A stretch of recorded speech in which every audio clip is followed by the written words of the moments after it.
ओम क्रिया बाबाजी नमः। ओम श्री मातृ नमः। नमस्ते मित्रों, श्री विद्यापीठ में आप सभी साधकों का स्वागत है। आज के लेक्चर का विषय है श्री दत्तात्रेय और उनकी पत्नी अनघालक्ष्मी और उनकी 64 योगिनियां। आप लोग 64 योगिनी का यंत्र जानते होंगे। 64 योगिनियों के गूगल के ऊपर नाम भी है, परंतु 64 योगिनी की साधना किसी के पास भी नहीं है।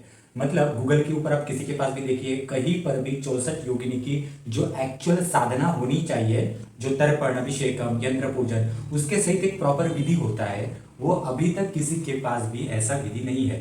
जो 64 योगिनियों के नाम है उसमें से हर योगिनी का अलग अलग एक्सप्लेनेशन है। हर योगिनी किस काम के लिए कार्य करती है, उसकी विशेषता क्या है, उसके हाथ हाव भाव वो क्या पहनती है, दत्तात्रेय और अनघालक्ष्मी के लिए वह क्या काम करती है, मनुष्यों के लिए, निसर्ग के लिए, नेचर के लिए क्या काम करती है, ये सारे जो विषय है वो अभी तक कहीं पर भी आपको लिखे हुए नहीं मिलेंगे। आज हम बात करने वाले हैं, जो कुछ लेक्चर्स लेंगे आगे के, वो हर एक योगिनी है उसके एक्सप्लेनेशन के बारे में लेंगे।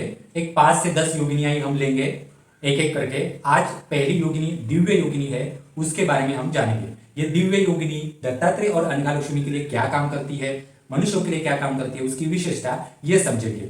ये आपको मैच्योरिटी देगा ये लेक्चर, और साधना की तरफ कैसे देखना है वो देखेगा। मतलब एक नजरिया देगा आपको अध्यात्म, क्योंकि बहुत लोग कुंडलिनी जागरण, नाना प्रकार के मंत्रों के जाप बहुत सालों से करते हैं, परंतु उनमें ऐसा कोई अनुभव ही नहीं आता।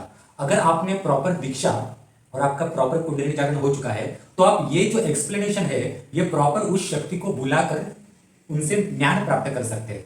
तो उसी प्रकार का मैं आपके सामने एक दिव्य योगिनी का लेक्चर रख रहा हूं। पहले 64 योगिनी ये कंसेप्ट क्या है ये आपको समझ में आनी चाहिए, क्योंकि 64 योगिनी कंसेप्ट किसी को भी समझ में नहीं आती। उसके बारे में अनाप शनाप लोगों ने लिखा हुआ है और बोला हुआ है। 64 योगिनियां कंसेप्ट लोगों को लगता है कि ये 64 योगिनियां महिषासुरमर्दिनी दुर्गा की है, पार्वती की है, किनको लगता है किसी चामुंडा देवी की है या दुर्गा की है और ललिता की है, ऐसा लगता है, या फिर उनको लगता है कि योगिनियों का कुछ अलग ही समूह है।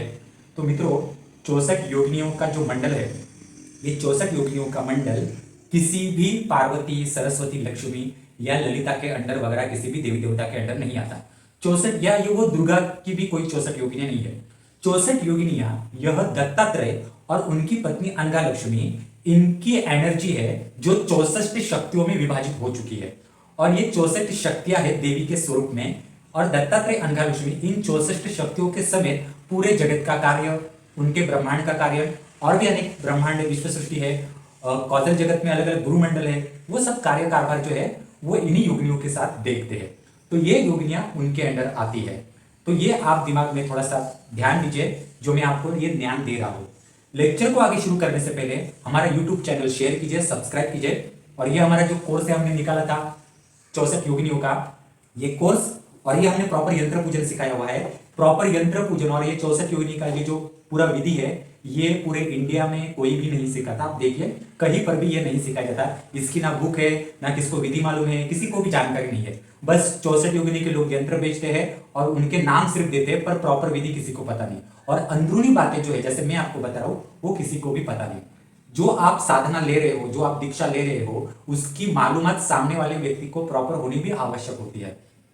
तो आपको 64 योगिनी की साधना करनी है तो हमसे ज्वाइन हो सकते हैं। सारे कोर्सेज के लिंक डिस्क्रिप्शन बॉक्स में दिए हैं।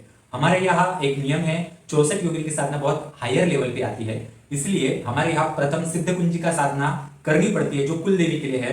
जब आपके कुल देवी के दोष कम हो गए, उसके आशीर्वाद मिलेंगे, उसके बाद ही आप ये साधना कर सकते हैं। नए लोगों के लिए हमारे पास यही नियम है, क्योंकि ये बहुत बड़े लेवल का तांत्रिक रिचुअल्स है। अब हम शुरू करते हैं। फर्स्ट योगिनी दिव्य योगिनी।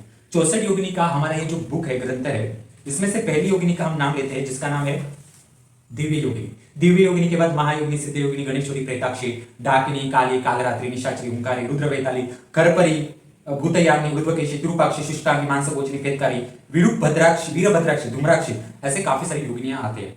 हर एक नाम का एक्सप्लेनेशन होता है, हर योगिनी कुछ ना कुछ काम करती है, हम उसके बारे में जानेंगे। और ये लेक्चर, ये नॉलेज और अन्य कहीं पर भी उपलब्ध नहीं है मित्रों। दिव्य योगिनी क्या काम करती है? तो जो 84 लक्ष्य योनियां हम कहते हैं कि व्यक्ति की आत्मा, मनुष्य जो होता है, मनुष्य जन्म 84 लक्ष्य योनि के बाद मिलता है। मनुष्य जन्म की योनि जो है वो सीधे दत्तात्रेय जी के अंडर आती है, परंतु उससे पूर्व मनुष्य की योनि अंतिम करी जाती है, वो सीधे दत्तात्रेय जी के अंडर आती है।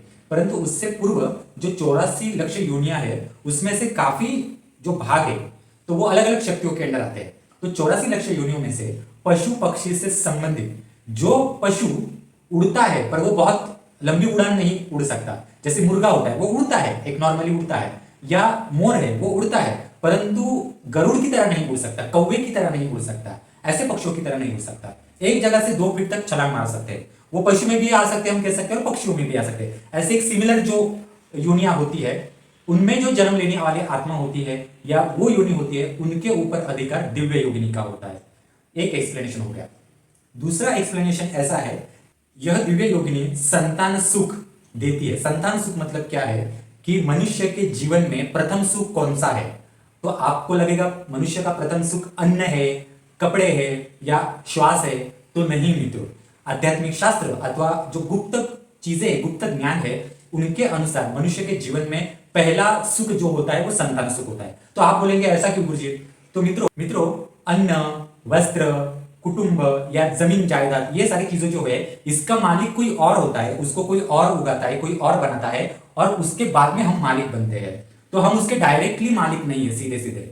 संतान एकमेव ऐसा विषय है कि जो मनुष्य अपने पेट के अंदर अपने शरीर से जन्म वो संतान लेती है तो मनुष्य सीधा उसका एक प्रकार से हकदार रहता है। इसलिए मनुष्य के जीवन के अंदर प्रथम सुख जो है वो संतान सुख है। तो प्रथम सुख की जो मालकिन या प्रथम सुख जो संतान है, संतान देने वाले, संतान होते समय किसी को अगर प्रॉब्लम्स आते, अड़चने आती है तो उसको आशीर्वाद देना, उसको हटाना, ये इनका काम है। तथा किसी की संतान को बुद्धि ठीक से नहीं है तो वो बुद्धि देने का भी काम जो है वो यह करती है। ये आपको समझ में आ गया। फिर दिव्य योगिनी के 4 हाथ है, ये साड़ी पहनती है। साड़ी की विशेषता मैं आपको बताता हूँ। इसकी जो साड़ी है वो आपको दिखने में एक नॉर्मल देवी के जैसी साड़ी दिखेगी जैसे अन्य पहनती है, परंतु इसके साड़ी के जो पदर होते हैं, कितनी भी हवा आए, कितना भी तूफान आए, वो पदर लहराते नहीं है। उनका वजन इतना होता है कि जैसा लोहा है उस प्रकार का उसका वजन होता है। वो स्तंभ के जैसे, एक लोहे के जैसे स्तंभ होते हैं उसके टाइप में वो मजबूत होते हैं। यह उसके साड़ी की विशेषता है। फर्स्ट योगिनी है, कुछ ना कुछ तो विशेषता होगी। यह फर्स्ट योगिनी दत्तात्रेय और उनकी पत्नी अंगालक्ष्मी के लिए कुछ ना कुछ करती होगी। तो उसके दिव्य योगिनी के हम 4 हाथ के बारे में जानकारी लेते हैं, उसके बाद आपको धीरे धीरे समझ में आएगा। दिव्य योगिनी का जो पहला हाथ है उसमें अलग अलग ग्रंथ जो है उसकी एक पेटी है, तो उस पेटी में अलग अलग ग्रंथ रखे हुए हैं। सेकंड जो उसका हाथ है उसके हाथ में बाउल है एक धातु का, उसमें डंडी है, जैसे आप बुद्धिस्ट लामा लोगों की आप जानते हो साउंड वेव उसका एक बाउल होता है, उसी टाइप का एक बाउल है और वो साउंड क्रिएट करता है। तीसरे हाथ में उसके कैसे एक प्रकार की मुद्रा होती है जो आशीर्वाद देने के लिए होती है। चौथे हाथ में एक भाला होता है, आपको मैं चित्र में दिखाता हूं कैसा है, आप देखिए। एक भाला होता है और उस भाले का आगे का जो नोक होती है उसमें जो बिजली का एक चिन्ह होता है वो बिजली का चिन्ह होता है। तो इन चारों हाथों का महत्व थोड़ा बहुत मैं आपको बताता हूं।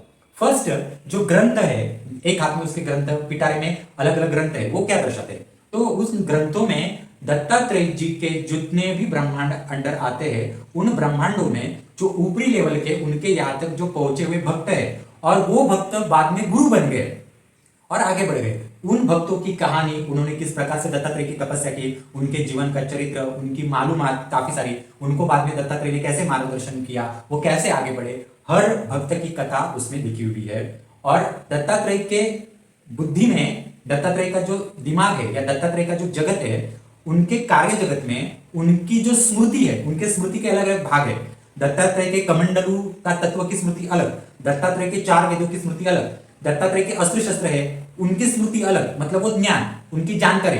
वैसे ही दत्तात्रेय जी के जितने भक्त है जो दत्तात्रेय तक पहुंचे हैं, उनकी जो दत्तात्रेय जी के पास स्मृति है वो जिस ग्रंथ में लिखी हुई है वो दिव्य योगिनी के पास आती है और वो बहुत इंपॉर्टेंट है। तो ये उन ग्रंथों में लिखा हुआ है। सेकंड, वो जो बाउल है उसके सेकंड हाथ में, दूसरे हाथ में बाउल, और वो बाउल की ध्वनि निर्माण हो जाती है। ये ध्वनि क्या दर्शाती है और ये बाउल क्या दर्शाता है? तो ये ध्वनि मनुष्य के कान बजाती है। कान बजाना मतलब क्या है? मनुष्य को जगाना। तो मनुष्य सोया हुआ रहता है, किसी किसी मनुष्य को आगे बढ़ने के लिए जो रास्ते नहीं मिलते, जो बुद्धि काम नहीं करती, उसको खोलने का काम, रास्ते खोलने का काम उस ध्वनि से, वो काम ये बाउल करता है। तो वो अधिकार उसके पास आता है। तीसरा मुद्रा, मुद्रा एक आशीर्वाद के लिए है।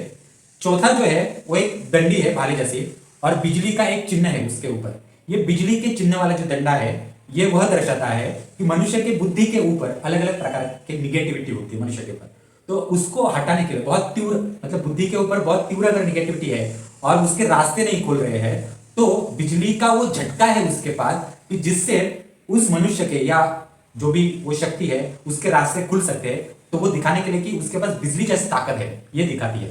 तो ये चार हाथों का मेन एक्सप्लेनेशन है, बहुत इंपॉर्टेंस है, इसलिए उसको दिव्य योगिनी कहा जाता है। दत्तात्रेय की पत्नी अनघालक्ष्मी, इसने इस योगिनी को टिकली जो होती है, ये जो बिंदी होती है, उस बिंदी का मान दिया है। ये बिंदी का मान मतलब क्या है कि अनघालक्ष्मी और दिव्य योगिनी, इनका रिश्ता, रिलेशंस ये दिखाने का वो एक माध्यम है और रिश्ता दिखाते हैं, इसलिए वो बिंदी दी है। ये बिंदी ये भी दर्शाती है कि अगर दिव्य योगिनी को कहीं पर भी तात्कालिक प्रॉब्लम, अड़चने या कोई भी काम हो, तो उसमें अनघालक्ष्मी की जिम्मेदारी होती है, बनती है कि उसकी मदद करे। तो इस प्रकार से फर्स्ट दिव्य योगिनी का एक्सप्लेनेशन है। आपको पसंद आया होगा कि ये एक्सप्लेनेशन, और आप गूगल के ऊपर कहीं पर भी देखिए, कोई भी किताब निकाल कर देखिए, किसी के पास भी इतना डिटेल नॉलेज कहीं पर भी लिखा हुआ नहीं है। हमारा वेबसाइट देखिए श्रीविद्यापीठम.com, डिस्क्रिप्शन बॉक्स में पूरे कोर्सेज के लिंक दिए गए हैं। मेरा मोबाइल नंबर है, आप हमारे कोर्सेज को ज्वाइन हो सकते हैं। सिद्ध कुंजी का साधना कुलदेवी के लिए कोर्स है, और श्री विद्या के संबंध में भी जो अन्य कोर्सेज है उसको शामिल हो सकते हैं, क्योंकि हमारा श्री विद्यापीठम जो ज्ञान देता है वह ज्ञान अन्य कहीं पर भी उपलब्ध नहीं है। आप गूगल, यूट्यूब पूरा देखिए, कहीं पर भी उपलब्ध नहीं है मित्रों। तो जरूर हमारा कोर्सेज ज्वाइन कीजिए, यूट्यूब चैनल शेयर कीजिए, सब्सक्राइब कीजिए। धन्यवाद।